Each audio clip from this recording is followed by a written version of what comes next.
Welcome to the finale of the Mega Man X4 Kirby Challenge. We're at the final stage of the game now, and of course, the boss refights have to be in the final stage, right before the final boss, which is the hardest boss in the game, as it should be. But to be quite honest, this stage wasn't that hard, and it didn't take me very long. In fact, I almost beat it on my first try. I was one charge shot away from defeating Sigma, but then he got a hit on me, and I was pretty angry. But I don't know. It's just the final boss is difficult, but if you know how to avoid everything, it's just a matter of paying attention and all of that. But we'll be talking about that in a moment. Anyways, we have a bunch of boss refights, and I don't want to say anything about them. So I'm going to talk about the Mega Man X5 Kirby Challenge. Simply put, under my rule set, the challenge is impossible. However, if you want to slightly alter the rules, twist them slightly, you can do it. I believe it is possible. However, I do not want to do it. I'm done with the Kirby challenges. I've done 4 of them, and they've all been frustrating. So you know what? I'm gonna leave it open to anybody. If you want to do the Mega Man X5 Kirby challenge, let me know. I'll tell you how to do it. I'll give you a shout out even. But I have no interest in doing it. I do not want to do it. If anybody wants to do it, go ahead. It's just, there's 2 stages that are really the problem. Spiral Pegasus and Tidal Whale. Simply put, you cannot defeat Spiral Pegasus with the weapon you get from Dark Necrobat. What's it called? I think it's like the Dark Hold or something like that. It doesn't do any damage to any enemy. It just freezes time, kind of like the Flash Stopper from Mega Man 2. So obviously you can't beat that stage, but also there's some beating Tidal Whale stage is yeah, even with just the X-Buster, that stage is ridiculously hard to beat no damage with just the X-Buster, especially if you're using Unarmored X. Ridiculous. I've never done it. I've done it with Armored X, but not Unarmored X. Anyways, I don't think it is possible to beat that stage with the Crescent Slash or whatever it's called. I've heard if you used charge shots, it is possible, but the problem is, under my rule set, you can't charge up special weapons at that point. So technically, if you start the game with X and use the Falcon Armor throughout, with the Falcon Armor you can, actually no, not the Falcon Armor, the 4th Armor, you can charge up special weapons, so you might be able to do it. I haven't tested it, but I've heard that you can beat Tidal Whale stage by charging up the Crescent Slash weapon or whatever it's called. I can't confirm that, but even if you can't do it, there's still another way to get past the whole challenge. It's ridiculous. Like I said earlier, the PlayStation games were not meant for the Kirby challenges. I mean, the Super Nintendo games weren't meant for them either, but the PlayStation games, they do not give you enough weapon ammo for all of your weapons. They just don't. Take a look at all of the weapons throughout this game. Look at the ammo count, and look at how many shots I use per stage. It just doesn't add up. I think with Rising Fire, there's only 16 shots. Go look back at the Frost Walrus video and see how many shots I used. It's just, you do not have enough weapon energy. The only thing that made X4 possible was the helmet upgrade, which gives you infinite ammo. You just don't have enough weapon energy. And I don't... Surprisingly, X5, most of X5's stages are indeed possible. You may not think that they are, but a lot of them are possible with just the standard weapon amounts. It's... Some of them are barely possible, but a lot of them are. And when I was doing some testing, I was surprised. But those 2 stages really just Spiral Pegasus and Tidal Whale. It's just, they make the challenge really difficult, and It's technically possible, but you have to bend the rules and all of that, and I don't feel like talking about it right now, but if anybody is interested in doing the Mega Man X5 Kirby Challenge, I can tell you how to do it. Also, if you've noticed, I've been calling the X5 Mavericks by their actual names. That's because I refuse, flat out refuse, to call them by the North American translation names, because they're all based after members of Guns N' Roses, and the names just sound so stupid. I mean, so stupid. I mean, come on, let's compare. Let's compare, okay? So, North American version, Squid Adler. That just sounds stupid. Actual name, Volt Kraken. Now that's a cool name. Yeah. There's even more. Crescent. Or what's the what's the bear's name? It's like, I don't even remember. They're so not memorable. Anyways, there's what's the firefly's name? Izzy Glow. That one's not too bad, but his normal name, Shining Firefly, is much better. So I refuse to call them by their North American translation names. I don't even know why they did that. Like, what's with Mega Man X games and Guns N' Roses? Like, what's the connection? I don't get it. I don't get it. Is there some kind of like backdoor deal or something that I don't know about? I don't know. I don't get it. Anyways, there we just fought. I can't even remember Maverick names right now. I am just blanking out. I am so sorry right now. I really am. What's his name? Split Mushroom. We were just fighting him with the lightning web, and as you can see, it turns the fight into an absolute joke. You don't even have to try. You just hit it, he jumps to the wall, you hit him again, and then jumps to the other wall. It's just like, blah, blah.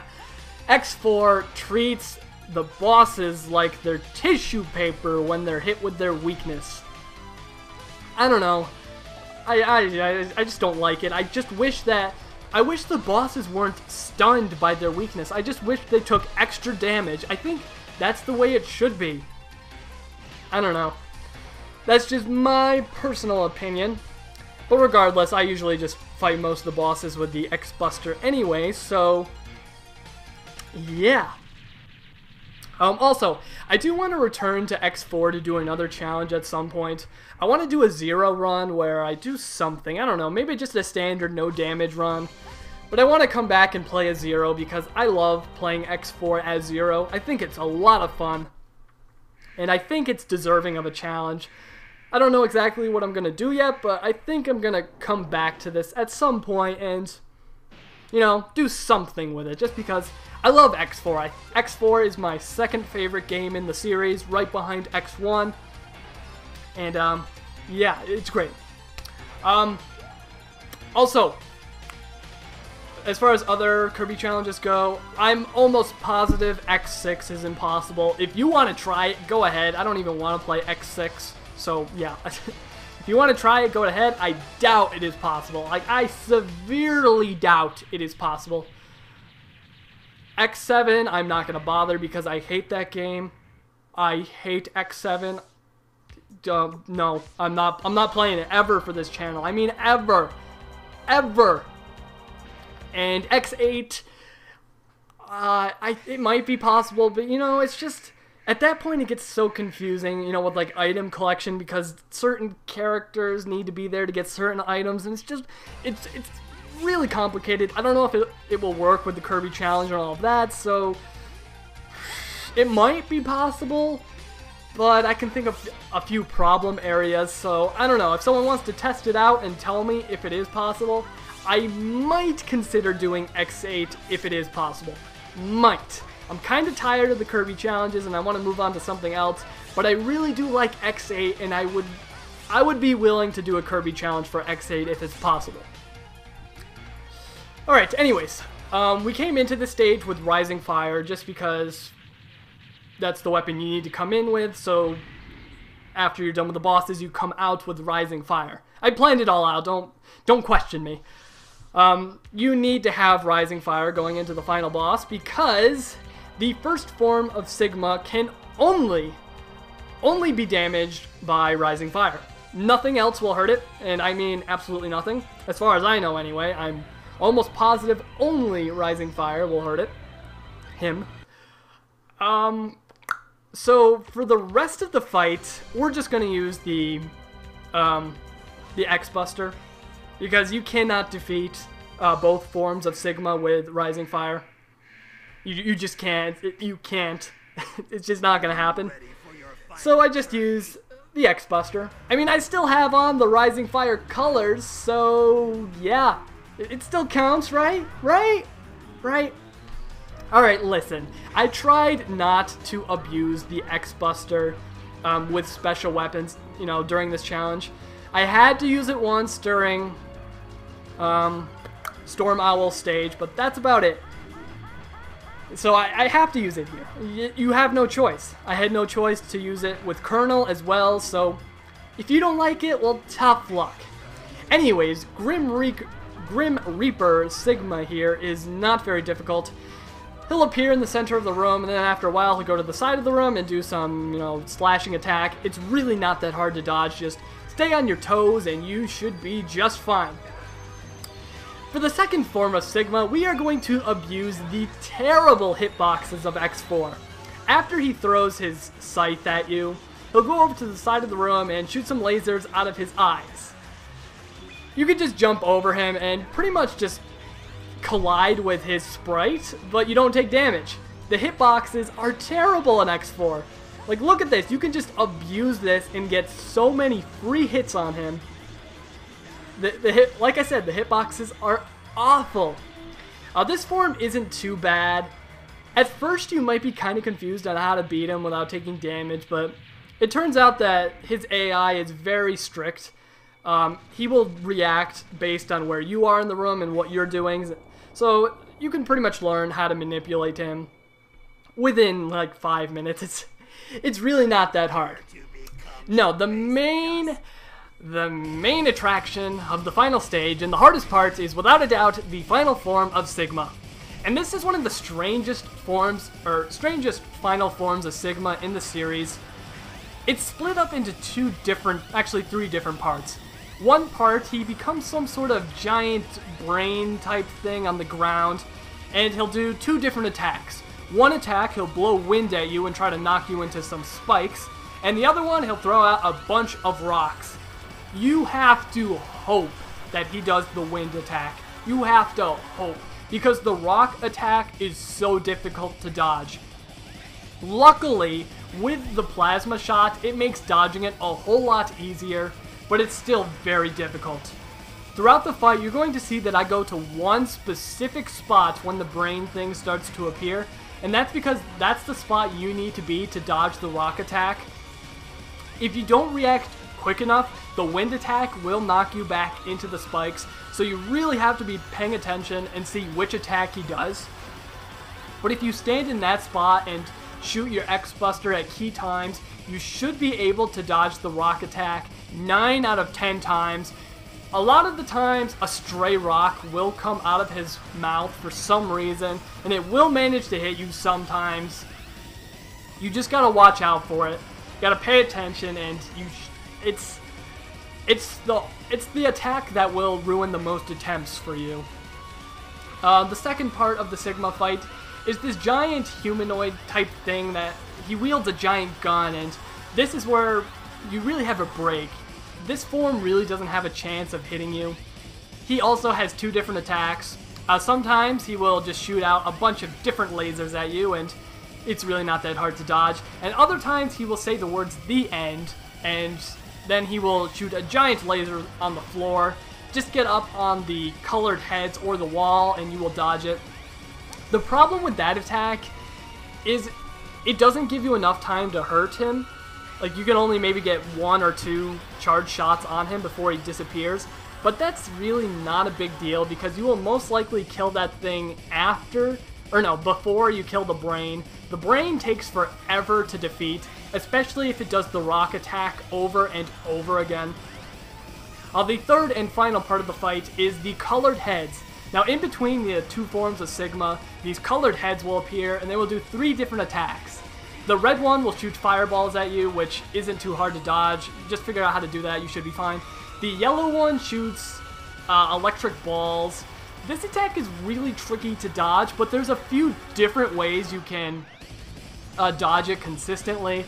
I like jumping up on one of the colored heads and then on the wall and then back to the floor, but there's a few different ways you can do it, so just find something that works for you, and yeah, it's not that bad.